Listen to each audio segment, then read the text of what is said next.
Assalamualaikum warahmatullahi wabarakatuh. Hai teman-teman. Perkenalkan saya Andina Dermayona Putri dari kelas 10C akan menjelaskan materi tentang aktivitas manusia yang menyebabkan perubahan lingkungan. Penyebab efek rumah kaca adalah peningkatan konsentrasi gas rumah kaca yang salah satu pemicunya adalah aktivitas manusia.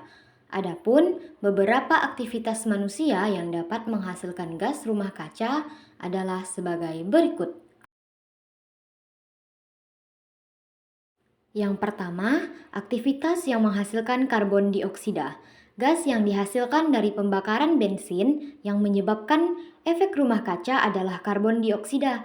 Karbon dioksida juga dihasilkan dari kegiatan yang menggunakan bahan bakar kayu, batu bara, gas alam, minyak bumi, serta pembakaran hutan. A. Penebangan hutan. Hutan merupakan penghasil oksigen terbesar di dunia. Seharusnya karbon dioksida mampu diserap dengan baik oleh tumbuhan, namun karena ditebang untuk kebutuhan manusia, fungsi hutan sudah tidak lagi ideal, menyebabkan peningkatan suhu lingkungan. B. Penggunaan bahan bakar fosil. Bensin, solar, dan sejenisnya juga menjadi penyebab timbulnya efek rumah kaca. Pembakaran pada kendaraan bermotor menghasilkan karbon dioksida dalam konsentrasi yang tinggi sehingga menyebabkan pemanasan. C. Penggunaan freon.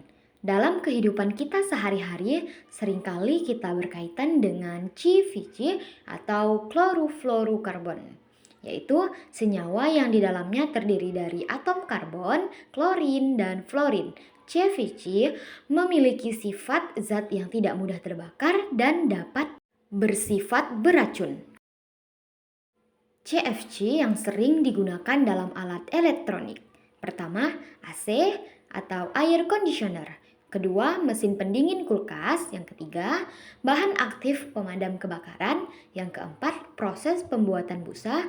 Yang kelima, bahan dorong pada produk semprot. Pada umumnya, CFC yang digunakan yaitu CFC 11 atau freon 11 dan CFC 12 yang dapat merusak lapisan ozon.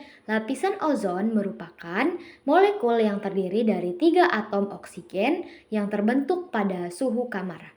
Ozon merupakan bahan yang beracun. Gas ini bersifat reaktif yang biasanya digunakan pada bahan pemucat, penghilang bau, atau sterilisasi.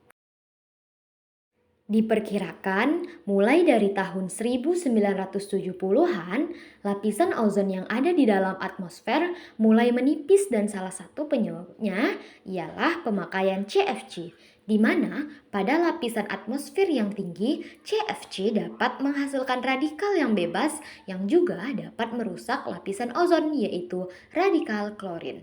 Jika sebuah ikatan C dalam CFC terputus, maka radikal klorin yang terputus tadi dapat bereaksi dan merusak ozon.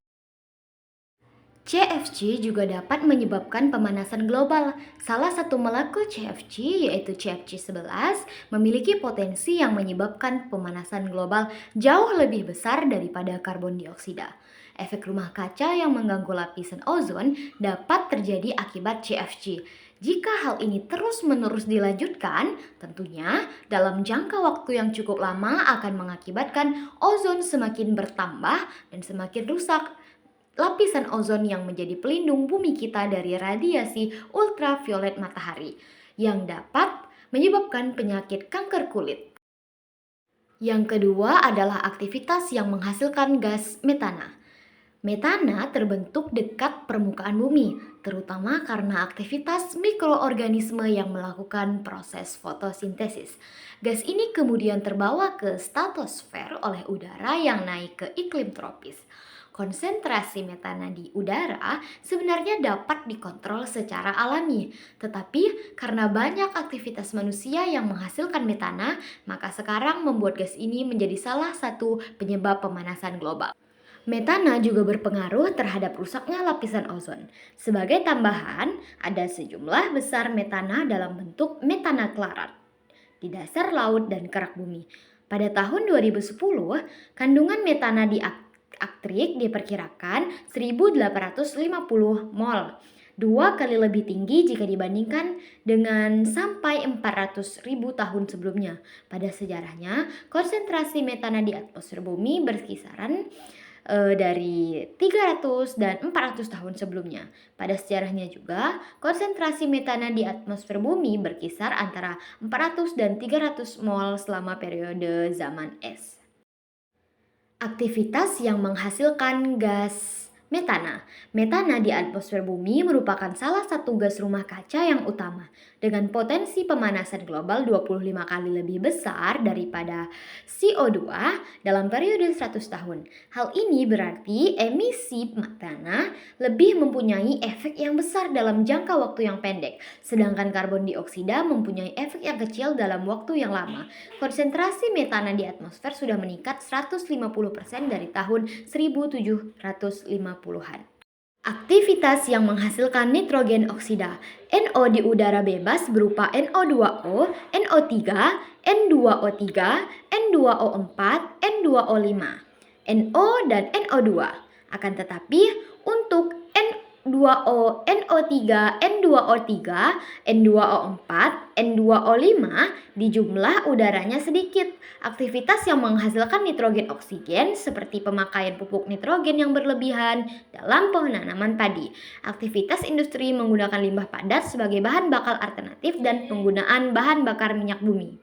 Sampai di sini presentasi yang dapat saya sampaikan. Mohon maaf atas segala kekurangan. Saya Andina dari kelas 10C. Terima kasih. Assalamualaikum warahmatullahi wabarakatuh.